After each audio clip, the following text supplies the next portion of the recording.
저는 오랜 동안 인생 실패자로 빚더미에 앉아서 마구 떠내려갔던 지난 시절이 있었어요.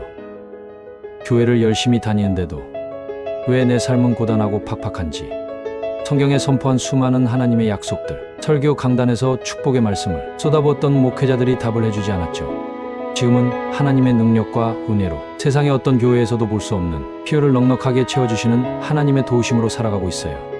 인생이 불행과 고통에 휩싸여 앞으로 어떻게 살아가야 할지 모르겠다고 눈물이 앞을 가리신다면 하나님을 간절히 부르는 기도를 시작해보세요. 한치 앞을 알 수 없는 마지막이 가까워지고 있는 이때에 오랫동안 고생의 떡과 슬픔의 눈물을 마시며 살았던 인생 선배로서 하나님의 축복으로 어떻게 이렇게 놀라운 삶을 살게 되었는지 고통받고 있는 크리스천들에게 알려주고 싶어서 이 책을 쓰게 되었어요. 당신도 이 책을 통해 형통하고 행복한 삶을 살게 되면 좋겠습니다. 크리스천 영성학교 신목사의 행복을 잃어버린 크리스천입니다.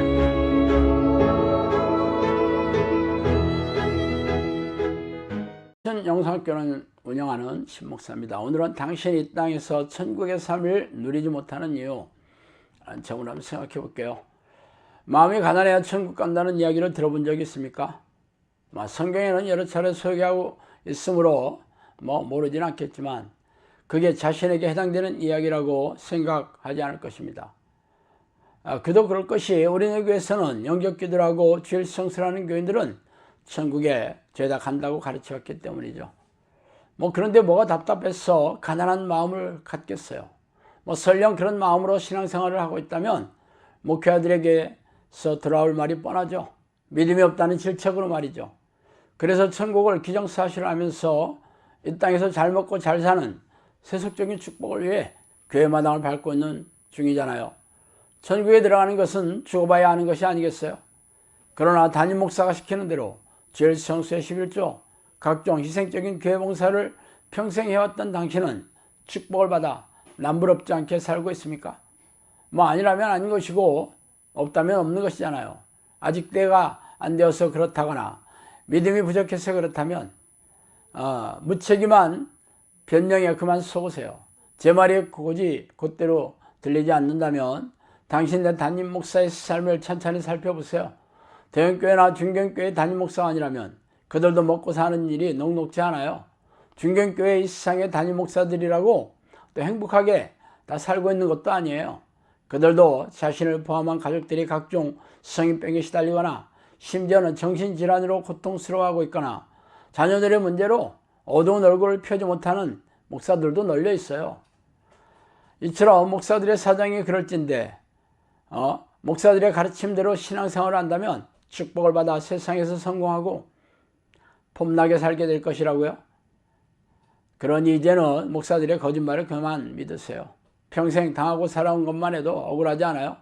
그들은 자신들도 체험하지 못하는 말을 가르치고 있는 중이에요. 물론 제가 성경 말씀이 잘못되었다고 말하는 게 아닙니다. 그들이 성경을 자의적으로 해석하고 아전 인수식으로 잘못 가르치고 있다는 말이죠. 솔직히 말해 영접기도나 주일 성수, 희생적인 신앙행위라면 천국에 가며 축복을 받는다는 말이 성경 어디에 있어요? 그러니 성경에 없는 말을 진리신 하나님의 말씀이라는 가르침에 더 이상 속지 마세요.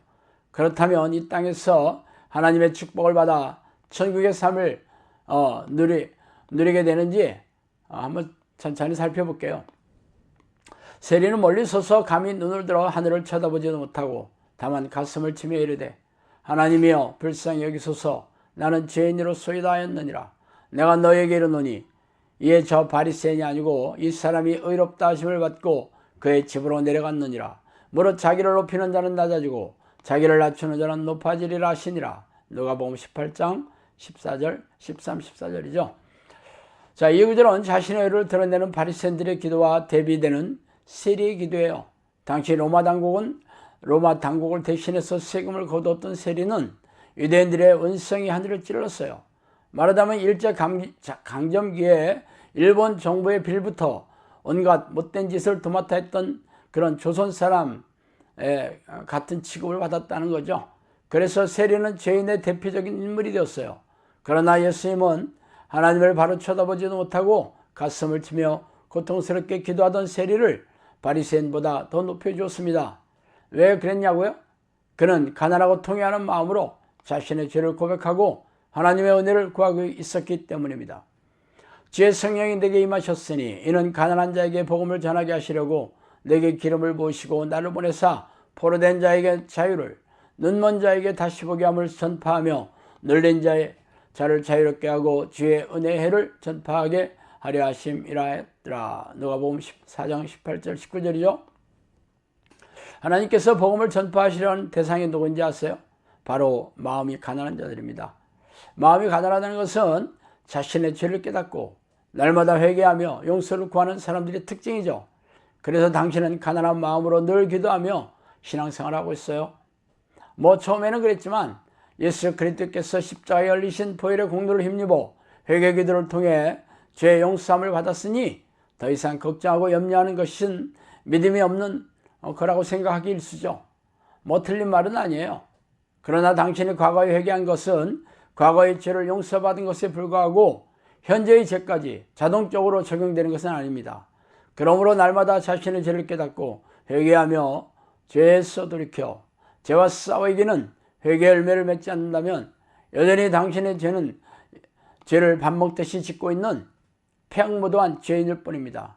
대부분의 우리네 교인들은 하루에 10분도 기도하지 않으며 대부분의 목회자들도 하루에 30분도 기도하지 않아요. 기도하는 소수의 교인들조차 성령과 깊고 친밀한 교제의 기도가 아니라 자신의 소원을 이루고 삶의 문제를 해결해 달라는 그런 기도가 대부분이에요. 그런데도 날마다 자신의 죄를 깨닫고 회개하며 가난한 마음으로 하나님의 은혜를 구하는 기도의 삶을 살고 있다고 말할 수 있겠어요? 말하자면 마음이 부유해진 라오디게아 교인들과 다를 바가 없다는 거죠. 나 여호와가 말하노라 내 손이 이 모든 것을 지었으므로 그들이 생겼느니라. 무릇 마음이 가난하고 심령에 통회하며 내 말을 듣고 떠는 자 그 사람은 내가 돌보려니와. 이사야 66장 2절이죠. 그러므로 나의 사랑하는 자들아 너희가 나 있을 때뿐 아니라 더욱 지금 나 없을 때에도 항상 복종하여 두렵고 떨림으로 너희 구원을 이루라. 빌립보서 2장 12절이죠. 하나님이 보호하시며 돌보는 자녀들은 마음이 가난하며 늘 자신의 죄를 내어놓고 회개하며 하나님을 두려워하고 떠는 사람들입니다. 말하자면 하나님을 경외하는 백성들이에요.